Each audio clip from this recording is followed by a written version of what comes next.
Assalamualaikum warahmatullahi wabarakatuh. Kami dari kelompok 1 di sini akan mempresentasikan materi dengan judul Model Investasi Islam. Di sini ada saya sendiri, Anikun Saidatul Mualimah, Chairul Akbar, Muhammad Romzi Abdillah, Nur Komalasari, Rifki Jatmiko Aji, dan Ramadan Iza Mahendra. Next. Di sini kami membagi menjadi 6 pokok pembahasan. Yang pertama ada definisi investasi dalam Islam, yang kedua ada prinsip umum investasi dalam Islam, yang ketiga ada pilihan investasi halal sesuai syariat Islam, yang keempat ada dasar hukum investasi dalam Islam, yang kelima ada kelebihan investasi halal berbasis syariah, dan yang terakhir ada kegiatan yang bertentangan dengan prinsip syariah dalam kegiatan investasi. Next. Yang pertama ada definisi investasi. Investasi merupakan komitmen untuk menahan sejumlah dana dengan tujuan memperoleh sejumlah keuntungan di masa yang akan datang. Islam juga mendukung umatnya untuk memiliki kemerdekaan dalam hal keuangan, termasuk dengan investasi. Dalam Islam, investasi disebut mudharabah, yaitu menyerahkan sejumlah modal kepada orang yang berdagang, sehingga investor mendapatkan bagi hasil dari keuntungan. Pembeda utama investasi konvensional dan investasi syariah terletak pada pembagian keuntungan atau bagi hasil. Pada investasi konvensional biasanya ada bunga yang besarnya diatur sepihak oleh pengelola dana, sementara investasi dalam Islam menerapkan konsep bagi hasil atau nisab.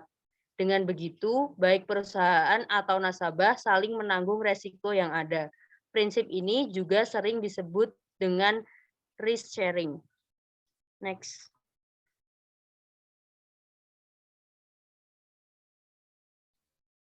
Yang kedua ada prinsip umum dalam investasi Islam.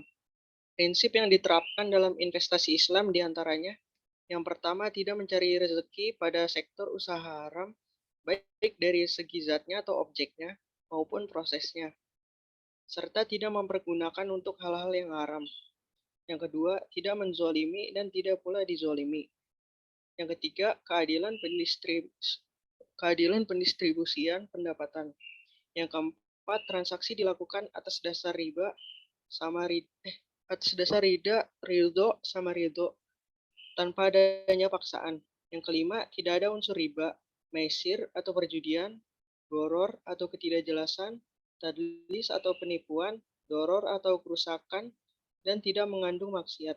Dari uraian tersebut dapat dipahami bahwa Islam sangat menganjurkan investasi, tapi bukan semua bidang usaha diperbolehkan dalam berinvestasi. Aturan di atas menetapkan batasan yang halal atau boleh dilakukan dan batasan yang haram atau tidak boleh dilakukan. Tujuannya adalah untuk mengendalikan manusia dari kegiatan yang membahayakan masyarakat.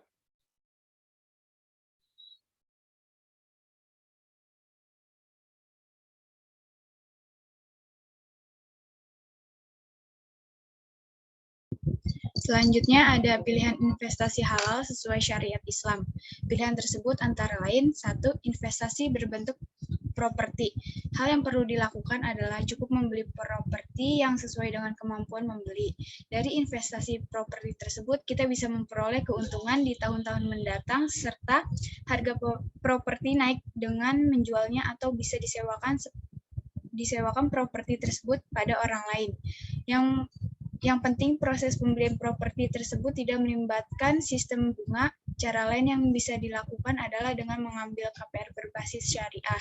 Metodenya menggunakan sistem margin bukan harga. Jadi dari awal pihak bank syariah sudah menetapkan persentase margin yang harus kamu bayarkan dan itu bersifat tetap hingga akhir cicilan.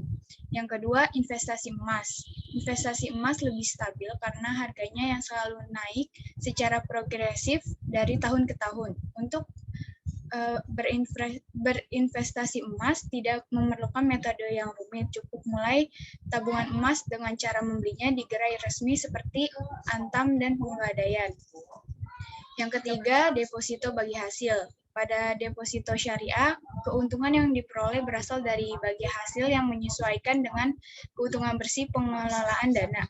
Perjanjian tersebut disebut sebagai akad mudharabah yaitu perjanjian yang disepakati pihak pemilik modal dan pengelola modal. Yang keempat, SBSN atau surat berharga syariah negara. Instrumen ini adalah obligasi atau surat utang yang diatur menggunakan metode syariah. Itu artinya surat yang diperjualbelikan tidak berasal dari proses jual beli produk haram. Dalam proses penyerahannya, data yang diberikan haruslah transparan.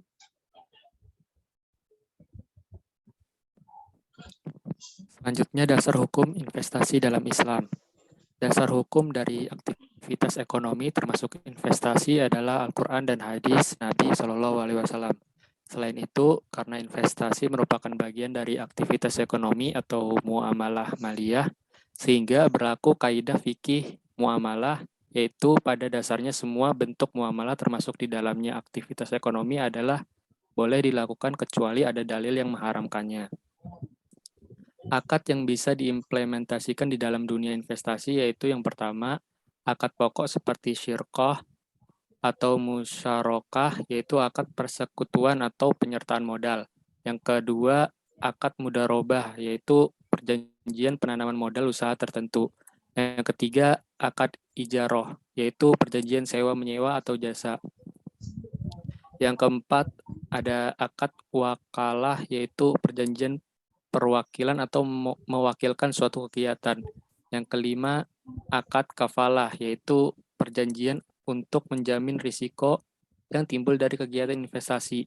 Namun demikian, tidak menutup kemungkinan akad-akad utama di atas dimodifikasi dan disesuaikan dengan kondisi zaman dan model bisnis.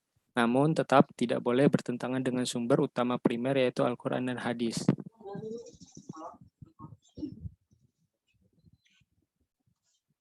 Yang selanjutnya ada kelebihan investasi halal berbasis syariah.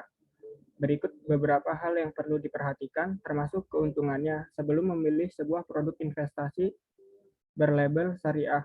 Yang pertama, sesuai dengan syariat Islam, jadi investasi berskema syariah tentu berlandaskan tuntunan Al-Quran dan hadis.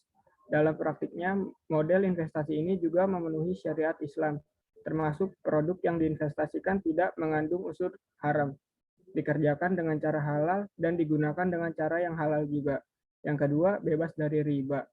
Investasi halal tentu enggak menggunakan praktik riba, melainkan bagi hasil dan profit hasil pengelolaan uang nasabah. Bagi kamu yang mungkin menghindari praktek riba dalam sistem keuangan konvensional, maka jenis investasi syariah bisa menjadi solusi. Yang ketiga, investasi transparan. Kita bisa melihat bagaimana cara pengelolaan dana yang sudah kita tanamkan. Setiap investasi syariah harus menghindari goror atau memberikan informasi yang kurang lengkap. Yang keempat ada terbebas dari unsur haram. Bisnis yang dijalankan untuk mengelola dana bebas dari unsur-unsur haram, seperti perdagangan produk yang tidak mengandung babi, alkohol, atau penipuan.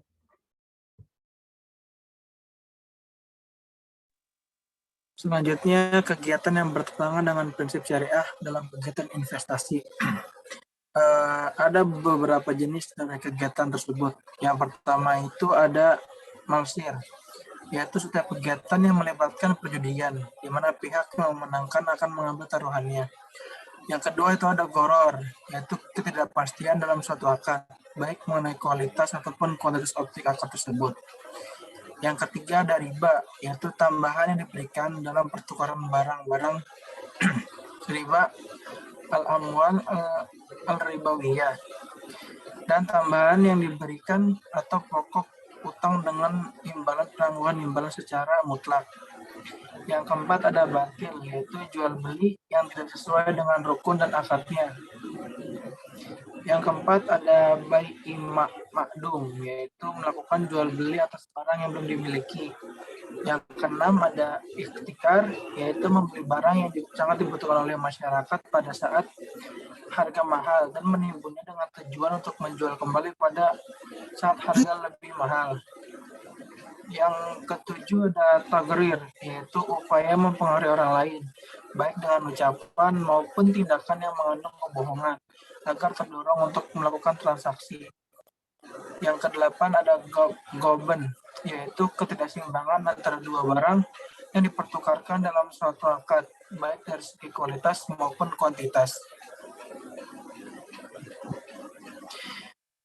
Yang ke-9 ada talaki arban, yaitu bagian dari government. Jual beli barang dengan harga jauh di bawah harga pasar karena pihak penjual tidak mengetahui harga tersebut. Yang ke-10 ada tadlis, yaitu tindakan menyembunyikan kecacatan objek akad yang dilakukan oleh penjual untuk mengelabui pembeli, seolah-olah objek akad tersebut tidak cacat. Yang ke-6 ada gisis, yaitu bagian dari tadlis. Penjual menjelaskan atau memaparkan keunggulan atau keistimewaan barang yang dijual, serta menyembunyikan kecacatannya. Yang ke-12 ada tanajus atau najis, yaitu tindakan menawar barang dengan harga lebih tinggi oleh pihak yang tidak bermaksud membelinya, untuk menimbun kesan banyak pihak yang berminat membelinya. Yang ke-13 ada doror, yaitu tindakan yang menimbulkan bahaya atau kerugian bagi pihak lain.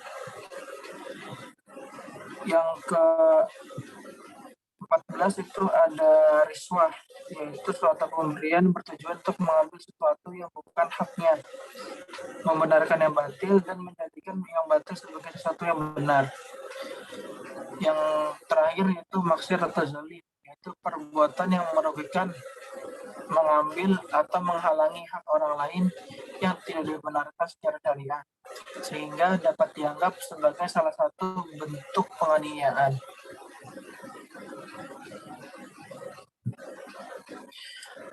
Mungkin itu saja yang dapat kami sampaikan, dan berikut referensi yang kami gunakan dalam membuat PowerPoint kali ini.